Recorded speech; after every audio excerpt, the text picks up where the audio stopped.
ठीक है, last example हम लोग डिस्कस कर रहे थे और वो क्रोम पे था, ये रहा। तो एक बार स्क्रीन को क्लियर करते हैं और लास्ट वाले पे थे तो सबको हटा लेते हैं और लास्ट लेके चलते हैं ऑब्जेक्ट वाला। तो इसको रन कराए थे, एक बार और कराते हैं और ये चल गया, कोई एरर नहीं आया, इवन ऑब्जेक्ट कांस्टेंट टाइप का था फिर भी। तो यहाँ पे भी बिल्कुल कंसेप्ट सेम ही है, एरे और ऑब्जेक्ट दोनों एक ही तरह से काम करता है। तो यहाँ पे भी ये जो ऑब्जेक्ट बना था उस ऑब्जेक्ट का एड्रेस है ओबीजे के पास, ठीक है। और ओबीजे को हम मॉडिफाई नहीं कर सकते, ओबीजे को मॉडिफाई करने का मतलब है कि फिर से एक नया ऑब्जेक्ट बना दिए और इसमें कुछ डाल दिए ID2 और समथिंग इस टाइप का, तो ये मॉडिफिकेशन नहीं होगा। लेकिन ओबीजे जो पहले से जो रेफरेंस है ओबीजे के पास, उस रेफरेंस को हम लोग यूज कर सकते हैं और उस रेफरेंस को यूज करके कोई भी नया की डाला जा सकता है ओबीजे में, या फिर पहले से जो की है उसको रिमूव भी किया जा सकता है। इसलिए ये चल रहा है, बिल्कुल एरे का ही कंसेप्ट है। अब आप में से किन्हीं को कुछ कहना है तो बताइए, डिस्कस करते हैं उसको। नहीं ठीक है। ठीक है, आप मनीष, धर्म, हेलो, सही मतलब क्लियर है, कोई दिक्कत नहीं है, राइट? मतलब कंसेप्चुअली तो लगता है कि थोड़ा नहीं होना चाहिए था, क्योंकि मान लीजिए अगर कुछ प्रॉपर्टी ऑलरेडी डिफाइन कर चुके हैं, हाँ। मतलब इसमें तो प्रॉपर्टी को आप चेंज कर रहे हैं, मतलब कहने का मतलब प्रॉपर्टी को वैल्यू को नहीं चेंज कर रहे हैं, एक्चुअली प्रॉपर्टी ही आप इंक्रीज डिक्रीज कर रहे हैं। तो आई थिंक फर्क पड़ना चाहिए, क्योंकि ऑब्जेक्ट को कह रहे हैं आप कांस्टेंट है, लेकिन फिर भी उसको तोड़ मरोड़ रहे हैं, तो एक मतलब कहीं ना कहीं लैग लगता है दिमाग में। धर्म, यहाँ जो इंफॉर्मेशन है ना, जो भी वैल्यू है किसी एक जैसे ऑब्जेक्ट है, उसका जैसे ID1 है, नेम है, तो यहाँ पे ऑब्जेक्ट के अंदर जो आईडी है, नेम है, वो एज ए वेरिएबल वहां पे ट्रीट हो रहा है, ठीक है। तो यहाँ पे हम मतलब चेंज ही नहीं कर रहे हैं उसका वैल्यू को, ठीक है। जैसे ऑब्जेक्ट है तो ऑब्जेक्ट को नहीं चेंज कर रहे हैं, इवन हम एक नया वैल्यू डाल रहे हैं या फिर उस वैल्यू को कुछ भी मॉडिफिकेशन या समथिंग जो भी कर रहे हैं, तो सही है, मुझे तो लग रहा है कि ठीक है, ठीक ही है, अच्छा ही है। I also agree. मुझे देखिए, मनीष जो बोल रहा है ना वो सही बता रहे हैं। उनका कहना ये है कि आप एज्यूम कर सकते हैं कि जो एक बड़ा ब्लॉक बना था, जो ऑब्जेक्ट बना वो एक ब्लॉक है, उस ब्लॉक के अंदर दो अलग से एलिमेंट है, एक आईडी और एक नेम, और उन्होंने कहा कि उसको आप एज ए वेरिएबल कंसीडर कीजिए। तो सपोज कीजिए कि एक ब्लॉक के अंदर आईडी एक वेरिएबल है, नेम एक वेरिएबल है जिसमें 1 और ये myRND रखा हुआ है। तो हम उस ब्लॉक को ब्लॉक के अंदर जो पड़ा हुआ है उसको मॉडिफाई कर सकते हैं, लेकिन ब्लॉक का जो इटसेल्फ एक एड्रेस है जो कि ओबीजे के पास है, उसको मॉडिफाई नहीं कर सकते हैं। यानी ओबीजे के पास आईडी नहीं है, नेम नहीं है, ओबीजे के पास एक ब्लॉक का एड्रेस है और उस एड्रेस को हम मॉडिफाई नहीं कर रहे हैं। वो एड्रेस अभी भी वही एड्रेस है, जिसको पॉइंट आउट कौन कर रहा है? ओबीजे कर रहा है। तो ओबीजे के लिए अभी भी वो ब्लॉक वही है जो पहले था, इसलिए कोई एरर नहीं है, क्योंकि हम ओबीजे को मॉडिफाई नहीं कर रहे हैं, हम लोकेशन या नेम या आईडी को मॉडिफाई कर रहे हैं, इसलिए कोई एरर नहीं आएगा। जैसे एरे में था, हम एरे वाले बिल्डिंग ब्लॉक को मॉडिफाई, एग्जैक्टली ब्लॉक का जो एड्रेस था हम उसको मॉडिफाई नहीं कर रहे थे, जिसको ट्रैक कर रहा था एरे का नेम वो वही था। तो ओबीजे या एरे के लिए कोई चेंजेस नहीं है, तो उनको कोई फर्क नहीं पड़ेगा, इंटरनल चेंज कर रहे हैं तो वो चल जाएगा। लेकिन जब ये डिस्कशन जब हम लोग किए तो यहाँ से एक रिक्वायरमेंट आ गया कि अगर हम वो करना चाहते हैं तो क्या कर सकते हैं। हम चाहते हैं कि नेम कोई मॉडिफाई नहीं करे, हमारे पास है एक ऑब्जेक्ट और हम चाहते हैं एग्जैक्टली कि ये नेम की फ्रीज हो जाए, इसको कोई मॉडिफाई नहीं कर सके। तो क्या ये संभव है जावास्क्रिप्ट में, और अगर कर सकते हैं तो कैसे? सबसे पहले तो ये संभव है कि नहीं, और दूसरा चीज अगर है तो फिर सॉल्यूशन क्या है? होना तो चाहिए सर, मुझे पता नहीं, लेकिन ऐसे तो इसका कीवर्ड तो होगा कि उसको कर सकते हैं, कर सकते हैं। Exactly. जैसे कि जावा के कॉन्सेप्ट में अगर जाए हम मैप को या फिर कंकरेंट हैश मैप को जाते हैं, तो दोनों में थोड़ा डिफरेंट होता है। ठीक है, कहीं होता है कि मतलब मैप में होता है उसी चीज को कंकरेंट हैश मैप में जाकर के कि नल टाइप नहीं अलाउड होता है, तो कहीं ना कहीं वो की को यूज करता है, ठीक है। तो वो यहाँ पे कुछ होगा, पता नहीं सर जावास्क्रिप्ट में। हाँ, बट आप सही हैं, बिल्कुल एग्जैक्टली सही है, और जावास्क्रिप्ट में ऐसा कंसेप्ट है, और जावास्क्रिप्ट में भी आप ये कर सकते हैं। कैसे कर सकते हैं वो मैं अभी चला के देखता हूँ। पहले मैंने प्रिंट कर लिया, अब मैं मॉडिफाई कर रहा हूँ एक बार ओबीजे एंड देन नेम, और एक नया नाम इसको दे देता हूँ मैं, myrnd.in, वैल्यू को चेंज कर दिया, ठीक है। और अब इसको फिर से प्रिंट करते हैं, console.log, प्रिंट किया console.log and then obj।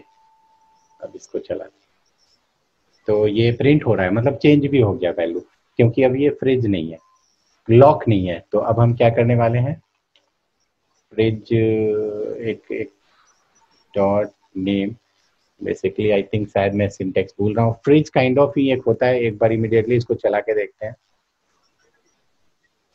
Got syntax unexpected identifier, तो सिंटेक्स मैं भूल रहा हूँ मे बी, बट कोई नहीं, मैंने एक नोट्स लिख रखा है myrnd.in इस पे, और उस पे ये चीजें हैं, इसका डिस्कस किया हुआ है वहाँ पे कि अगर हम वो करना चाहते हैं तो कैसे फ्रिज कर सकते हैं किसी चीज को। तो क्विकली हम लोग रेफर कर लेते हैं, सिंटेक्स मैं भूल गया हूँ। तो जब इनिशियलाइज कर रहे हैं या फिर डेटा को पुश कर रहे हैं उसके अंदर, तो आई थिंक टाइम फ्रीजिंग करना मतलब एक कीवर्ड होता है इसमें फ्रिज, 2-3 तरीका है जिससे हम वो चीज कर सकते हैं। एक फ्रिज कीवर्ड भी होता है, फ्रिज का स्पेलिंग या सिंटेक्स कुछ मैं मिस कर रहा हूँ, एक बार वो लोड हो जाए तो क्विकली हम देख लेंगे वहां से।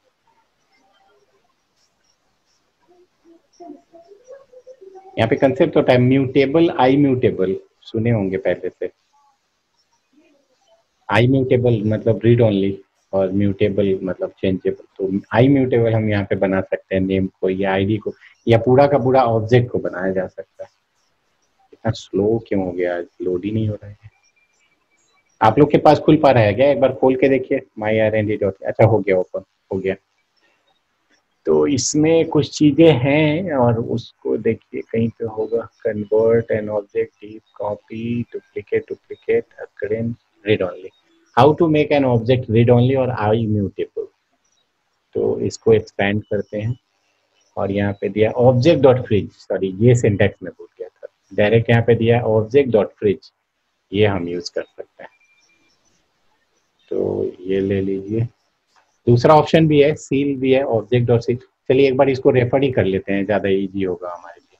तो बेसिकली किसी ऑब्जेक्ट को फ्रीज करने का या आई म्यूटेबल करने का या रीड ओनली के लिए मैंने ऑलरेडी यहाँ 4 मेथड डिस्कस कर रखा है। तो पहला है ऑब्जेक्ट डॉट फ्रीज, क्या करता है ये, प्रिवेंट्स एडिशन, उस ऑब्जेक्ट में नया की ऐड करने नहीं देगा, डिलीट करने नहीं देगा और साथ में मॉडिफाई करने भी नहीं देगा। तो यहाँ पे देखिए एक ऑब्जेक्ट लिया गया A, B, 10 और 20, फिर किया गया ऑब्जेक्ट डॉट फ्रीज, पूरे ऑब्जेक्ट को फ्रीज किया गया है। अब एक नया की ऐड किया गया यहाँ पे C, जिसमें डाल रहे हैं 30, console.log obj, प्रिंट जब किया तो क्या मिला, A और B, C नहीं मिला उसमें, यानी C का एडिशन नहीं हो पाया उस ऑब्जेक्ट में, क्योंकि पूरा ऑब्जेक्ट क्या था, फ्रीज हो चुका था। फिर से दूसरा अटेम्प्ट लिया गया डिलीट करने के लिए, डिलीट भी नहीं हुआ। डिलीट किसको किया गया था, B को, यानी 20 डिलीट होना चाहिए था, बट इटसेल्फ अभी भी आउटपुट क्या मिल रहा है, 10 और 20, मतलब डिलीशन नहीं हो पाया। अब B को मॉडिफाई किया गया 30, बट स्टिल आउटपुट क्या है, 20 ही है। तो अब यहाँ पे ये नोट्स मैंने इस तरह से लिखा था कि डेवलपर तुरंत पढ़े और इमीडिएटली टेस्ट भी कर ले, कुछ नहीं करना, सेलेक्ट किया और सीधे कॉपी, ऐसा लिखा हुआ है कि डायरेक्ट कॉपी पेस्ट करके आप चला सकते हैं। तो यहाँ पे पेस्ट कर लिया और इसको क्विकली चला ली। तो देखिए 1020 1020 1020 क्लियर। तो ये है, तो बेसिकली कौन टाइप का ओबीजे बना है, उसका अंदर का जो पार्ट था नहीं था, उसके लिए जावास्क्रिप्ट के लिए अलग से जो तरीका है वो है ये फ्रिज। अब दूसरा ऑप्शन अगर देखें तो फ्रिज की जगह पे सील है, लेकिन दोनों में अंतर है, फ्रिज में और सील में। अगर सील यूज कर रहे हैं तो ये बोलता है एडिशन को रोकेगा और डिलीशन को रोकेगा, मॉडिफिकेशन को ये नहीं रोक पाएगा। यहाँ से कॉपी कीजिए और इसको पेस्ट कर लेते हैं। तो ये सील किया गया पूरे ऑब्जेक्ट को, सी डाल रहे हैं एडिशन एंड देन एक और क्या है, एडिशन हो गया, डिलीशन, डिलीट ऐसे करते हैं किसी की को डिलीट की से, डिलीशन, और तीसरा है मॉडिफिकेशन बी को। तो इसको चलाते हैं, एक बार क्लियर करिए और फिर चलाते हैं। 10-30 और लास्ट वाला 10-30 हो गया। देखिए तो जब हम सील किए तो क्या हुआ, ये एडिशन था सी का, नहीं हो पाया, डिलीशन था बी का, नहीं हो पाया, लेकिन बी का मॉडिफिकेशन हो गया। अगर मॉडिफिकेशन को भी रोकना है तो उस केस में फ्रिज को यूज किया गया, ऑब्जेक्ट डॉट फ्रिज।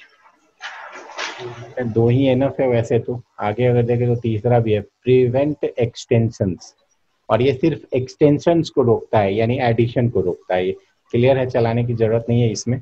यानी एक्स्ट्रा सी ऐड नहीं कर सकते हैं, लेकिन बी को डिलीट कर सकते हैं, ए को मॉडिफाई कर सकते हैं। अगला लास्ट है define property, can prevent deletion and modification on property. यानी इसमें एडिशन कर सकते हैं लेकिन डिलीशन नहीं कर सकते हैं, मॉडिफिकेशन नहीं कर सकते। तो ये 4 तरीका है जिसके थ्रू वो काम कर सकते हैं। ये सब क्लियर है तो आगे बढ़ा जा सकता है। अगर अभी भी आपके पास टाइम है आप लोग के पास तो आगे करेंगे, नहीं तो सेशन समाप्त करके कल कर सकते हैं। कॉन्स्ट मुझे काफी है कॉन्स्ट, इतना कंसेप्ट कॉन्स्ट के लिए मुझे लगता है एनफ है क्या? आप क्या लगता है? वो देखिए हम लोग तो अभी बच्चा है। पर ठीक है, मतलब रिक्वायरमेंट आना चाहिए। सब लोग हम लोग डेवलपर हैं, कहीं ना कहीं डेवलपमेंट कर रहे हैं ऑलरेडी, तो जरूरत तो उतना पड़ता नहीं है। वो कॉन्स्ट केवल बना लेता है, उसके बाद कभी डेवलपर मॉडिफाई करने की कोशिश करता ही नहीं है।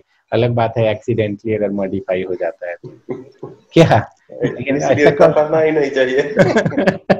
क्योंकि ऐसा कभी हुआ नहीं कि जब हम एक बार कॉन्स्ट टाइप का बना लिए तो उसको ही हम मॉडिफाई करें। कॉन्स्ट कब यूज करते हैं? एक तो यूआरएल के केस में मैं जो यूज करता हूँ, जब एपीआई का यूआरएल वगैरह होता है तो उसको कॉन्स्ट टाइप में डाल ताकि उसको मॉडिफाई नहीं करे। या फिर कभी कुछ ऐसा वेरिएबल हो गया जो मतलब थोड़ा कॉमन हो, हर जगह यूज होने वाला है, तो कॉन्स्ट टाइप का बना लेते हैं। जैसे इनमरेशन जब बनाते हैं टाइप स्क्रिप्ट में या एंगुलर में जब आएंगे तो वहां पे बना लेते हैं उस टाइप का। कोड करते करते बहुत दिन तक नहीं बनाया कॉन्स्ट, तो बीच में कहीं डाल दिया इशू। वही है। तो अगर बैक टू हम लोग फीचर्स वाले लिस्ट पे आए तो हम लोग या लेट कॉन्स्ट देख चुके हैं और टेम्पलेट का बचा हुआ। टेम्पलेट को खत्म कर लें क्या क्विकली, ताकि अगले दिन से अच्छा चीज हम लोग पढ़ पाएंगे। एरे फंक्शन लिखा गया था, ये एरो फंक्शन। तो arrow function by the way sir आप जो भी लिखेगा सही होगा। नहीं ऐसा थोड़ी होता है, कंपाइलर तुरंत बोलेगा पलट के ये क्या है। तो अगर टेम्पलेट स्ट्रिंग है, ये बहुत आसान है, इसको देख लेते हैं। बैकटिक एक की है, सिंबल है हमारे कीबोर्ड पे लेफ्ट साइड में, देखिएगा तो स्कैप के नीचे पड़ा हुआ। तो एक बार बैकटिक को क्विकली चला लेते हैं।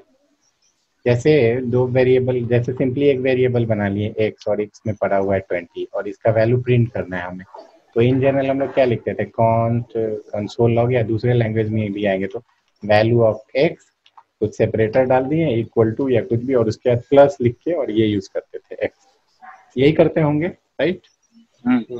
तो इसको अब थोड़ा आसान कर दिया गया है कि ऐसे ना यूज करके आप डायरेक्ट इसको एक फॉर्मेट में ला सकते हैं। ये बैकटिक का ये सिंबल है बैकटिक, और इसके अंदर आप मैसेज लिखिए वैल्यू ऑफ x, और अगर कोई वेरिएबल से वैल्यू प्रिंट करना चाहते हैं तो डायरेक्ट आप टेम्पलेट यूज कर सकते हैं। ये तरीका, ये जो चीज है ये।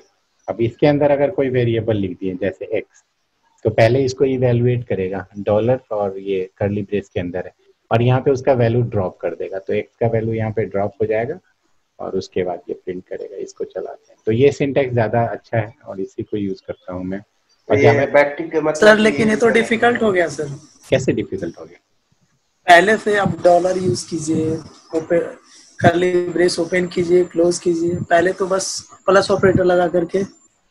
तो ये आपको इजी लग रहा था क्योंकि एक ही वेरिएबल यूज करना था, ठीक है। अब मैं थोड़ा और इसको बढ़ाता हूँ, 3 वेरिएबल बना रहे हैं। हेलो है एक में, दूसरे में है वर्ल्ड, और तीसरे में ले लीजिए हिंदुस्तान। अब कॉन्कैटिनेशन करना है तीनों को, तो क्या 3 बार प्लस लिखना पड़ेगा? कैसे प्लस लिखना पड़ेगा, बीच में कुछ स्ट्रिंग है तो भी वो कॉन्कैटिनेशन करना पड़ेगा, प्रॉब्लम हो जाएगा। राइट, थोड़ा डिफिकल्ट था एक्चुअल में। डेवलपमेंट टाइम पे आप फील करेंगे कि कॉन्कैटिनेशन थोड़ा कॉम्प्लेक्स हो जाता है। और मल्टी लाइन में अगर लिखना है, अगर मल्टी लाइन में आपको जाना है तो उस केस में क्या करेंगे, इसको डिलीट करिए, एक नया वेरिएबल बना लेते हैं हम लोग। जेड के बाद क्या आएगा, ए ले लीजिए।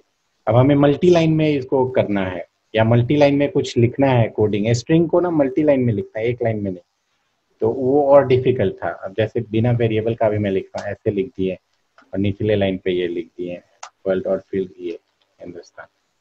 तो इस तरह का चीज आपको नॉर्मल स्ट्रिंग में मुश्किल था, बट यहाँ पे अगर अब ए को आप प्रिंट करके देखिए console.log ए, सर यहाँ पे आप सिंगल कोड नहीं, सिंगल कोट्स नहीं यूज है, कर रहे हैं या फिर एपोस्ट्रोफी यूज कर नहीं, रहे हैं? ना सिंगल कोड है ना ये एपोस्ट्रोफी है, सही, ये बैकटिक है, इसका नाम ही बैकटिक है। और ये आपको मिलेगा, ये टिल्ड सिंबल एपोस्ट्रोफी जो है है ना, ना? नहीं नहीं, ये एपोस्ट्रोफी एस नहीं है, ये टिल्ड सिंबल देख रहे हैं आप अपने कीबोर्ड पे, या लेटेस्ट कीबोर्ड होगा तो इंडियन रुपीज का जो सिंबल है, तो ये कीबोर्ड में आता है कहाँ है सर? वही मैं बता रहा हूँ, टिल्ड टिल्ड, हाँ हाँ वही, हाँ सर, हाँ हाँ टैब के ऊपर। एग्जैक्टली टैब के ऊपर है वो, तो ये वाला सिंबल है ये। हाँ मिल गया सर, हाँ ठीक है, तो उसको इसके, देख रहा था पर। अच्छा अच्छा, तो यहाँ पे सिंगल देखिए, कोट्स में काम नहीं करेगा ना, सिंगल कोट्स में नहीं, मल्टीलाइन काम नहीं करेगा। हाँ बिल्कुल, एक दूसरा वेरिएबल बना लेते हैं, तो उसी के लिए तो इसको लाया गया कि अगर सिंगल कोड से काम चल जाता तो फिर उसकी जरूरत नहीं थी सिंगल कोड। सॉरी, इसको कर दीजिए सिंगल, पहले से तो कुछ दिखा रहा है वो अनक्लोज्ड स्ट्रिंग, बट इसको एक बार चला भी लेते हैं, तो देखें एरर आ गया ना, इनवैलिड और अनएक्सपेक्टेड टोकन। तो बेसिकली मल्टी लाइन का कंसेप्ट नहीं था, तो दो यूज आ गया बैकटिक का। एक तो आप टेम्पलेटिंग कर सकते हैं, मतलब वेरिएबल और स्ट्रिंग दोनों को एक साथ यूज कर सकते हैं, प्लस को यूज करने की जरूरत नहीं है। या आपको मल्टी लाइन में जाना है तो आप वो भी कर सकते हैं, मल्टी लाइन यूज कर सकते हैं। या एक और यूज है इसमें, सी लैंग्वेज अगर याद हो, बहुत पहले जो पढ़े थे, स्केप सीक्वेंस कैरेक्टर था वहाँ पे, \t, \n, \v, तो वो सब चीज आप यूज कर सकते हैं इसके साथ। मैं दिखाता हूँ, अब सबको समझिए, एक टैब से प्रिंट करना है तो \t ऐसे यूज कर सकते हैं, या फिर हिंदुस्तान को नए लाइन में ले जाना है तो \n कर सकते हैं। ये सबको डिलीट कर देते हैं, स्क्रीन को क्लियर, और इसको रन कर। देखिए यहाँ पे टैब हालांकि यहाँ प्रॉपर नहीं दिख रहा है, बट वो है, और नीचे वाले लाइन पे आ गया है हिंदुस्तान। तो स्केप सीक्वेंस कैरेक्टर का सपोर्ट, स्ट्रिंग और वेरिएबल एक साथ यूज करना, और मल्टी लाइन में जाना, ये 3 यूज है बैकटिक का। ठीक है, तो वो नॉर्मल स्ट्रिंग को भी होगा वो, लेकिन स्केप सीक्वेंस का फीचर इसमें ऐड कर सकते हैं जहाँ तक मुझे लगता है। नॉर्मल स्ट्रिंग में भी मैंने ट्राई नहीं आप किया। ऊपर हेलो हेलो के बगल में डाल दीजिए तो हो जाएगा। हाँ, एक बार मैं ट्राई कर लेता हूँ। ये सिंगल कोड डाल दिए, हालांकि अभी तो कंसोल पे चला रहे हैं हम लोग, ब्राउजर पे अगर चला रहे होते तो BR लगा देते, BR टैग यूज कर लेते हैं इंटरनली। ये सब तो पढ़ने के लिए यूज होता है, कौन यूज करेगा कंसोल पर, हम लोग तो नहीं वही बात है, सही बात है, लेकिन पढ़ते समय ब्राउजर पे जाना, HTML बनाना, वो भी डिफिकल्ट है। टेस्टिंग के लिए ये बेस्ट है क्या, कंसोल पे? तो भाई इसको एक बार रन करा लेते हैं। सही बोल रहे हैं धर्म, ये भी चल रहा है, उसके साथ भी ये चल रहा है, सिंगल कोट्स के साथ। तो ठीक है, 2 यूज ले सकते हैं हम लोग, वही मल्टी लाइन का और टेम्पलेट का कंसेप्ट। बट प्रैक्टिस हो जाता है तो ज्यादातर लोग प्लस ही यूज करते चले जाते हैं, बट ठीक है, अब क्योंकि हम लोग जान गए तो बैकटिक का यूज कर सकते हैं। एंगुलर में बैकटिक लोग बहुत ज्यादा यूज करते हैं टाइप स्क्रिप्ट के साथ। तो बेसिकली टाइप स्क्रिप्ट क्या है, जावा स्क्रिप्ट ही है, उसमें टाइपिंग का कंसेप्ट ला दिया है। जब हम लोग एंगुलर स्टार्ट करेंगे या टाइप स्क्रिप्ट तो उसको डिस्कस करेंगे।